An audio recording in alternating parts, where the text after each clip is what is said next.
pessoal, tudo bem com vocês? Na aula de hoje nós vamos dar continuidade a alguns conceitos de ecologia e hoje a gente vai falar de cadeias e teias alimentares, ok? Então a primeira coisa que eu coloquei para vocês aqui foi sobre cadeias alimentares, tá? E coloquei aqui algumas representações, funções, digamos assim, tá? Então a primeira coisa são relações alimentares de um ecossistema, tá? Então toda vez que eu penso na relação alimentar que existe em um determinado local, eu estou falando de cadeia alimentar. Pode ser uma representação do fluxo de energia. Fluxo de energia não é o tema da nossa aula de hoje, mas é como a energia passa de um nível trófico para o outro. Então, como é que essa energia ela vai passando ao longo da cadeia alimentar? Tudo bem? Então, essa cadeia alimentar ela consegue representar muito bem esse fluxo de energia que a gente vai estudar mais para frente. Ela é sempre unidirecional, tá? Então, eu nunca tenho uma setinha que volta. A minha setinha vai ser sempre unidirecional. Essa direção da minha energia, dos meus consumidores, dos meus produtores, ela sempre vai ser unidirecional. E eu vou dividir, né, cada espécie ou cada animal ou cada indivíduo vai ter ali um nível trófico dentro da minha cadeia alimentar. Tudo bem? Então, eu dividi aqui em 4 conceitos, né, para a gente entender como a gente vai formar a nossa cadeia alimentar. Então, o primeiro eu coloquei para vocês aqui o número 1, o produtor, tá? Ele vai ser sempre um ser autótrofo, então ele consegue produzir o seu próprio alimento, tá? Então, vão ser os vegetais, as algas, as cianobactérias, alguns organismos, algumas bactérias que são quimiosintetizantes, elas também entram como produtores aqui, ok? Número 2, eu coloquei o consumidor, ou os consumidores. Eles obrigatoriamente são seres heterótrofos, então que não produzem o seu próprio alimento. Eles precisam se alimentar de outro animal ou de outro indivíduo para que ele consiga sobreviver. Então, se alimenta, coloquei aqui, ó, do produtor ou de outro consumidor. Vai sempre seguir uma ordem crescente. Então, aquele consumidor que ele consome, que ele se alimenta do produtor, ele vai ser o consumidor primário. O consumidor que se alimenta de outro consumidor, ele vai ser o consumidor secundário. E assim vai subindo conforme ele vai aumentando, né, esse nível trófico. Tudo bem? Depois eu coloquei aqui número 3, os detritívoros. Os detritívoros, eles se alimentam de restos orgânicos. Então, esses restos orgânicos pode ser uma folha da árvore que caiu, um fruto que um pássaro comeu um pedaço e caiu o resto no chão. Quando as cobras e lagartos, né, eles trocam de pele, essa pele serve de alimento para os detritívoros. Então, minhocas, besouros, são seres que são detritívoros, tudo bem? E por último, eu coloquei aqui número 4, os decompositores. Os decompositores são sempre representados por fungos e bactérias, tá? E eles vão transformar a matéria orgânica em inorgânica. Então, esses seres que são os decompositores, eles vão devolver a matéria, tá, para o ambiente para ser reabsorvida pelos produtores.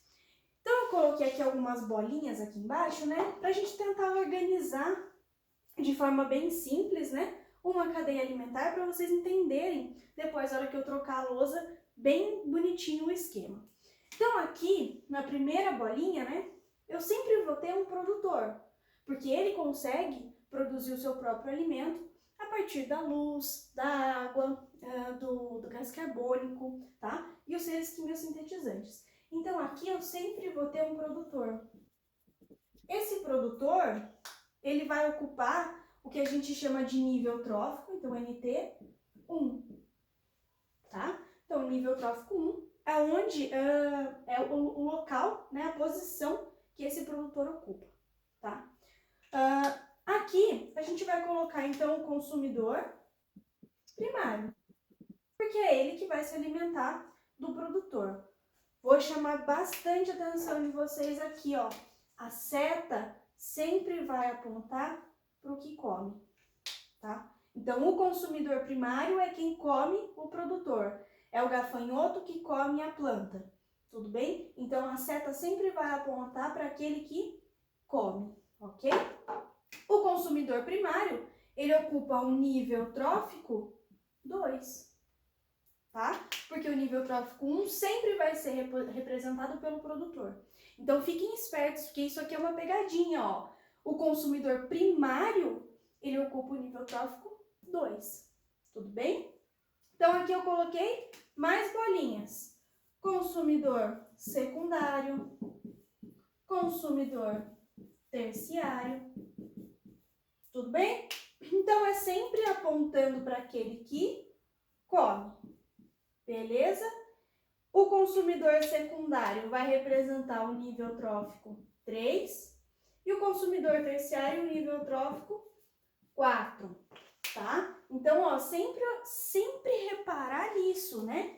Que o produtor vai ocupar o nível trófico 1 e a partir dele a gente vai colocando os próximos níveis. Aqui embaixo em vermelho eu quis colocar para vocês um exemplo de um decompositor.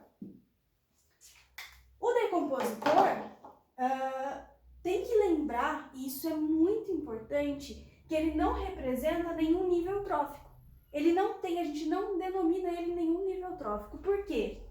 Se cair uma folhinha da planta, ele vai se alimentar... Ops, contrário. Se o consumidor primário aqui era um gafanhoto, o sapo pegou o gafanhoto lá e sobrou a perninha do gafanhoto no chão, ele vai decompor.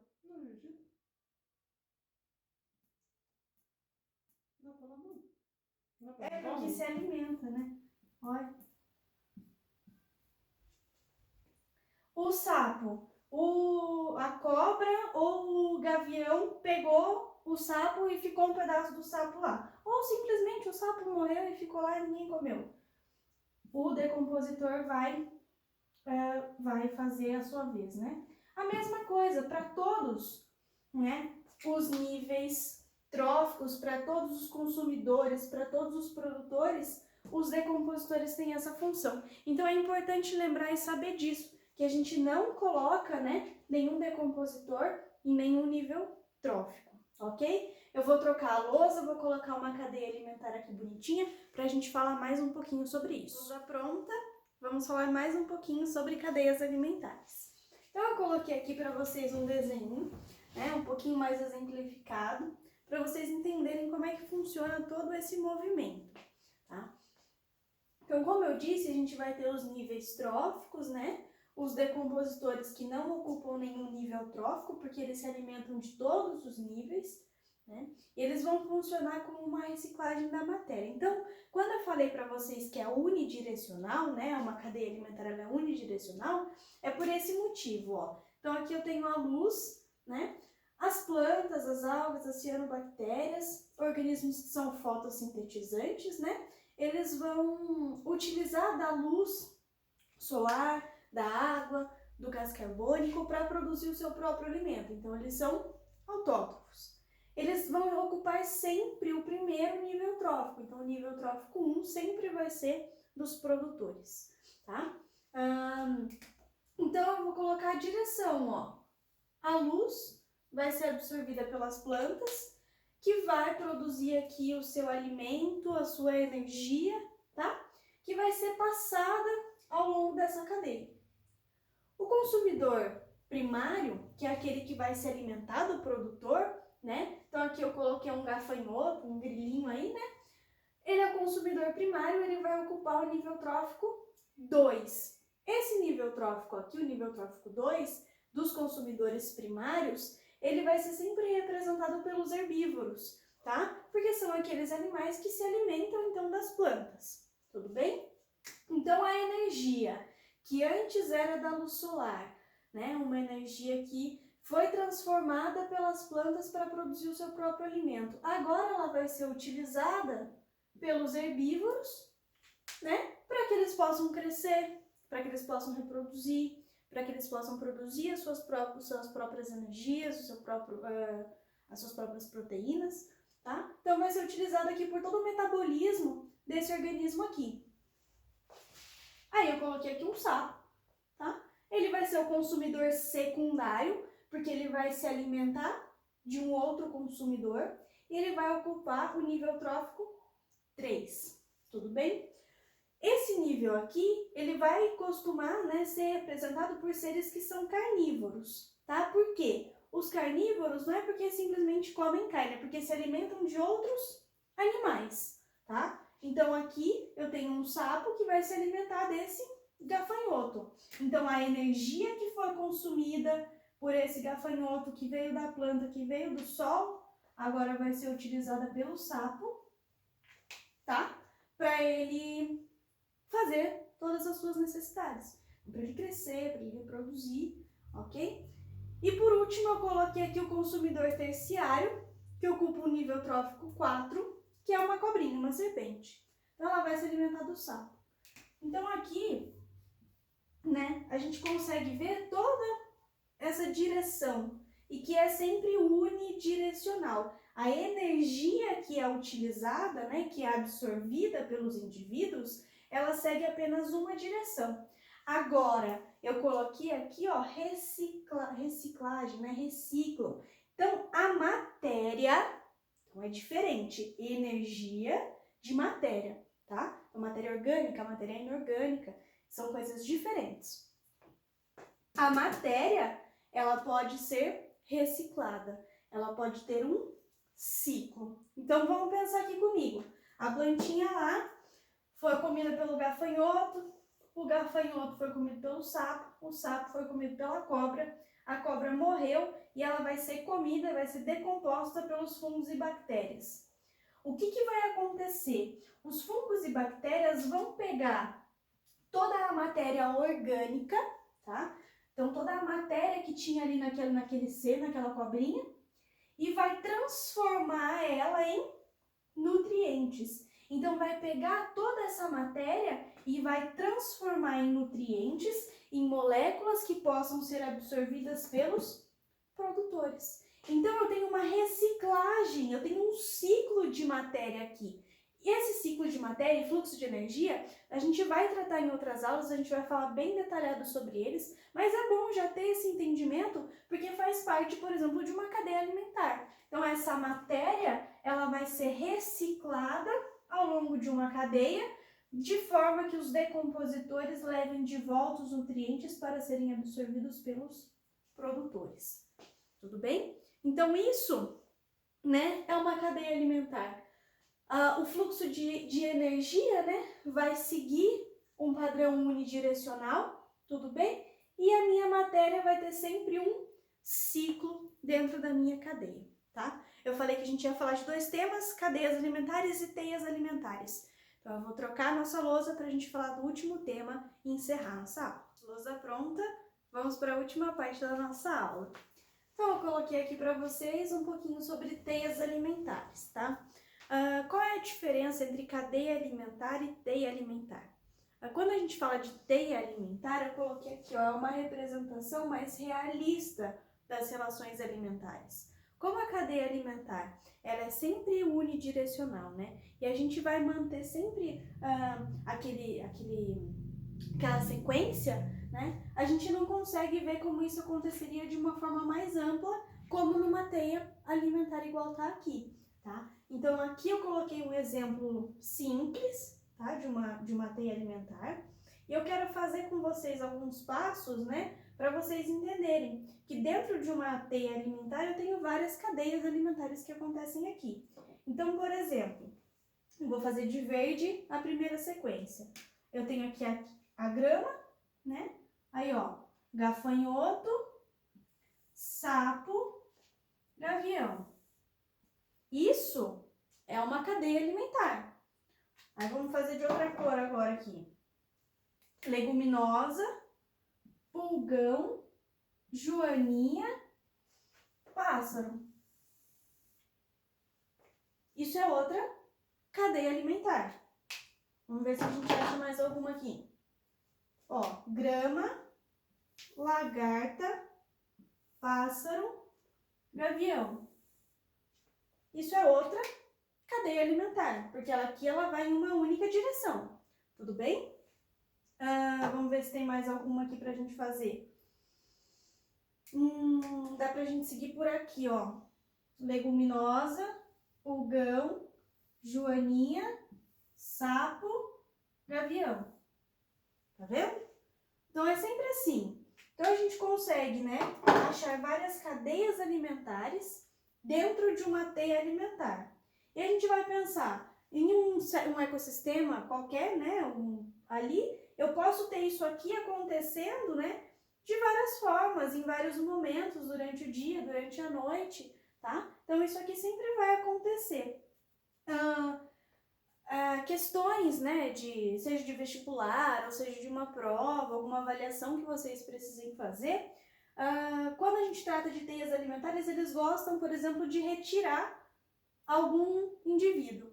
Então, eu vou tirar o sapo e você vai me dizer qual população vai aumentar e qual população vai diminuir. Tudo bem? A quantidade de indivíduos de joaninha aumenta, de pulgão diminui, de gafanhoto aumenta, entendeu? Então, eles gostam de pegar por esse lado aí, de tirar, né, um dos indivíduos e você dizer como é que vai se comportar as outras populações, certo? E por último, eu gostaria que a gente, né, colocasse aqui quais são os níveis tróficos, né? Quais são aí o que é consumidor, o que é produtor, primário, secundário, o que é. Então, vamos pensar, ó. Tudo começa aqui, né, parte da grama e da leguminosa. Então, esses dois indivíduos que estão aqui, eles estão na base, vai sempre começar por eles. Então, eles são os produtores. Produtor e produtor. Aí vamos pensar, quem se alimenta dos produtores são os consumidores primários. Então, eu vou tratar aqui como C1, tá? Então, ó, o pulgão, ele come a leguminosa. Então, ele é C1, consumidor primário. O gafanhoto come tanto a grama quanto a leguminosa. Então, ele continua sendo consumidor primário. E a lagarta, ela também come a grama e também come a leguminosa. Então, ela é consumidor primário. Até aqui tudo bem? Então, a gente tem os produtores, que são autótrofos, e eles vão servir de base para aqueles seres que são herbívoros, que vão se alimentar deles e vão compor, então, os consumidores primários. Aí, vamos pensar. Quem come o consumidor primário é o consumidor secundário. Quem come o consumidor primário é o consumidor secundário. Quem come o consumidor primário é o consumidor secundário. Até aqui tudo bem. Só que o que vai acontecer agora? A gente tem o sapo, que ele come o gafanhoto, mas ele também come a joaninha. A joaninha é consumidor secundário. Quem se alimenta do consumidor secundário é consumidor terciário.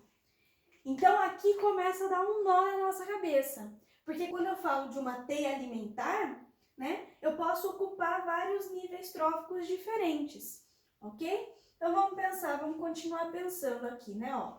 Então, o pássaro, quando ele se alimenta do consumidor primário, que é a lagarta, ele vai ser consumidor secundário. Só que aqui, ó, ele também está se alimentando da joaninha, que é consumidor secundário. Então, quando esse aqui se alimenta do consumidor secundário, ele se torna um consumidor terciário. Tudo bem? Então, a gente tem que ir vendo, né, quais são as relações, de onde estão chegando as setinhas, para a gente conseguir entender qual vai ser a posição. No caso aqui, tanto o sapo quanto o pássaro, eles ocupam as duas posições, tanto o consumidor secundário quanto o consumidor terciário.